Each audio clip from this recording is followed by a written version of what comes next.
Metroid Prime 4. Oh my god. Metroid Prime 4. I just wanted Metroid Prime 4. Now it's here, and now I don't know what to do with myself. But look at the trailer over and over and over and over again. So that's what we're gonna do, because I have some things that you probably didn't notice. Alright, so enough of me being like super hyper about everything. Time to look at the Metroid Prime 4 trailer, and I'm gonna show you some secrets, hidden details that probably say a lot about how the opening of the game is going to start, which I'm assuming we're seeing the opening of the game here. I'm just gonna put that out there. If you're a Metroid Prime fan like me, you probably know this, but you know, here we go. So first off, Cosmic Year 20X9. I know that one of the years in the past, I don't know if it was Prime 3 or something. I'm doing no research, by the way, did I mention that? Something like that was in X7. So this could either be 2 years after, could be 8 years before. You never know. You never know. That's probably not important. But what is important is that this is the Galactic Federation Research Facility. Now, what are they researching? We're gonna find out. Oh my god, it looks so good. Hold on, go back. Also, it's in 60 frames per second. Look at this. I just wanna say something. Look at the landing. Samus lands. Some dirt gets kicked up. I love particle effects. But also, look at how good this looks. Look at how just phenomenal this game looks. You know, I've seen people online saying that this looks like a Switch game in like the mean sense. Maybe it's just I haven't played many games with good graphics because I mainly just play my funny Nintendo Switch. But all I'm saying is that I was playing Elden Ring. Elden Ring looks fantastic, and this is giving me like the same kind of vibes and graphical quality. I don't know what Retro Studios uses, like Black Magic, but like get me in the summoning circle. You know what I mean? We got a few things to unpack here. First off, the left D-pad is actually for the missile like launcher, so I don't know if you'll be able to like choose weapons, because usually it was the beams on this one. Let's say you have the power beam, standard blaster, right? You have the missiles as the sub weapon, kind of like in Splatoon. Maybe the wave beam has the homing missiles from Dread. I don't know. It'd be really cool to see some Dread stuff carried over into this game. The dash would be pretty cool. That's all I'm saying. That's all I'm saying. We can see here that these are probably not Galactic Federation ships, more so space pirate ships, because they're shooting the same like yellow blasters that the space pirate over here is shooting. Also, another thing to look at, there's an NPC just shooting here. I know this isn't a new thing or anything, but I just thought I'd like to point it out because yet again, I'm going mentally insane over Metroid Prime 4, and it's been 7 years, and I've had a PNG. We've all had a PNG. I don't know why I'm talking like it's just me, but that's the thing. We can see that once this yellow blaster bolt at the bottom connects, we see, oh, not that one, not, God, these space pirate aims suck.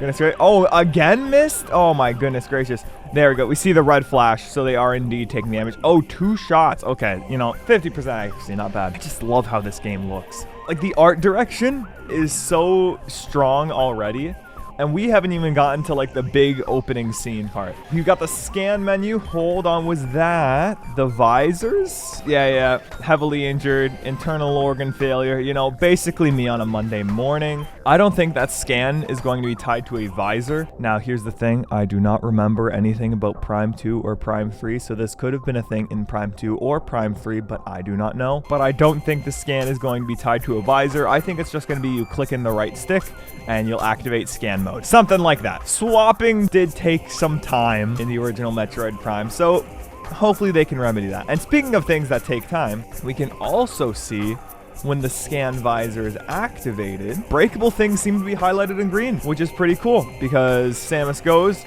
and breaks open the vent there. And there's apparently the bar on that left-hand side that can also break. And yet again, things that don't take time. Look at how fast that is. Hold on. I'm measuring that in frames. 8, 29. It takes half a second to go into Morph Ball.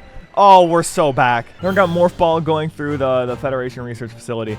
And we see that we got some space pirates here planting a bomb, which I think is pretty funny. But it's also really cool because, as obviously they're planting a bomb, you go through the air vent here, and then you escape on the other side, see the bomb has blown up, and they're breaking through and obviously shooting and all that stuff. But here is the most important thing. We got the space pirates, you know, doing space pirate things. But if we see at the very, very back there, that looks extremely similar to what we see at the beginning of the game. Or not the beginning of the game. Why am I saying beginning of the game like I know this? Like the logo, right? That looks very similar. And we'll talk about the logo a bit because it kind of looks like a rendering of a black hole, which we'll talk about later. The space pirates want that. I'm pretty sure that's what they're doing. Why would they be taking it out if it wasn't in any danger, right?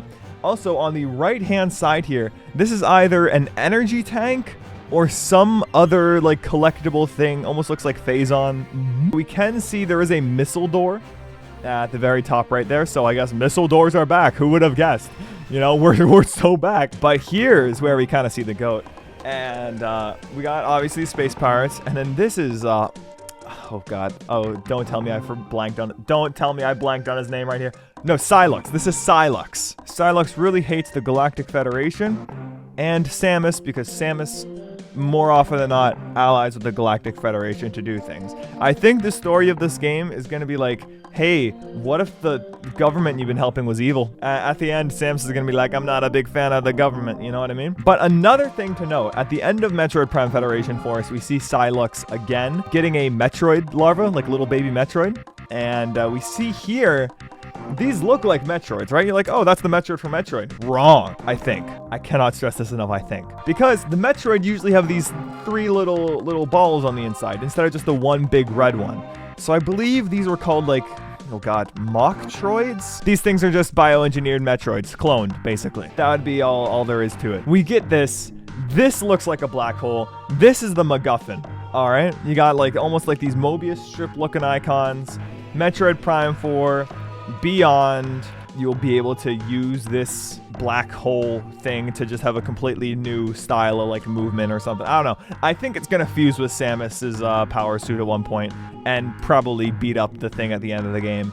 Or you beat a late game boss which fused with it, and I don't know. That sounds cool. Music also is sounding great here. I like the electric guitar they added in. But now here's the big shot. What if this portal is opened up by the space pirates shooting this thing, and it causes like some great disturbance in the force, I don't know, and it opens up portals to a bunch of different locations, and everyone at that Federation facility is kind of put into all these different rifts, going to a bunch of these different places. And now Samus, probably without a ship now, is like, where the heck am I? And has to figure out where she is, but also locate the scattered fragments of the MacGuffin in order to get back home or something. Look at this. This is really cool. We got the world tree at the top there. We got some bridge on the left here. We got Discount Magna Forest here. A bunch of birds. This looks like probably one of the most open Metroid areas we've seen. I'm not gonna say it's like an open world thing because I don't think Metroid would work well in that context. We're going in this tree. We're going in this huge world tree Xenoblade 2 kind of deal. And we just have to wait till 2025. I can wait. It's been 7 years. What's one more? You know what I mean?